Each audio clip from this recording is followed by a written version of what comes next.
Hello movie lovers, ఎంపురన్ Lucifer 2 మలయాళంలో release అయిన ఈ మూవీ డైరెక్ట్గా తెలుగులో కూడా థియేటర్లో రిలీజ్ అయింది. మూవీ అయితే వన్ టైం వాచబుల్, యావరేజ్ అని నాకు అనిపించింది. ఇంకా మూవీ విషయానికి వచ్చేస్తే ఫస్ట్ హాఫ్ అంతా ఒక ఫ్లాష్ బ్యాక్తో స్టార్ట్ చేసి మళ్ళీ ఎలా ఫస్ట్ని లూసిఫర్ 1ని 2ని కనెక్ట్ చేస్తూ కొన్ని సీన్స్ని క్రియేట్ చేశారు అన్నట్టు సినిమా చూపిస్తాడు.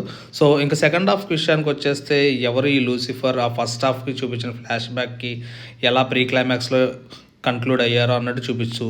ఇంకా ఫైనల్గా క్లైమాక్స్లో లూసిఫర్ ఎవరు అని తెలుస్తుంది అనుకునే లోపు ఇంకా అది చూడాలంటే లూసిఫర్ 3 వరకు వెయిట్ చేయాలని కన్క్లూడ్ అయ్యింది. సో మూవీ నాకైతే యావరేజ్ ఎందుకు అనిపించింది అంటే, సినిమా 3 అవర్స్ రన్ టైం వల్ల స్టోరీ అనేది చాలా తక్కువ ఉండడం వల్ల పొలిటికల్ డ్రామా కూడా ఎక్కువగా లేకపోవడం, సో కొన్ని సీన్స్ అయితే చాలా ల్యాగ్గా చూపించారు. ఎప్పుడు అయిపోతుందో అన్నట్టు ఉంటుంది. ఎలివేషన్ సీన్స్ అయితే ఫస్ట్ నుంచి లాస్ట్ వరకు ప్రతి సీన్లో ఎలివేషన్లా పెట్టారు. ఫైనల్గా మరిన్ని షార్ట్ రివ్యూస్ కోసం మా ఛానల్ అయితే సబ్స్క్రైబ్ చేసుకోండి.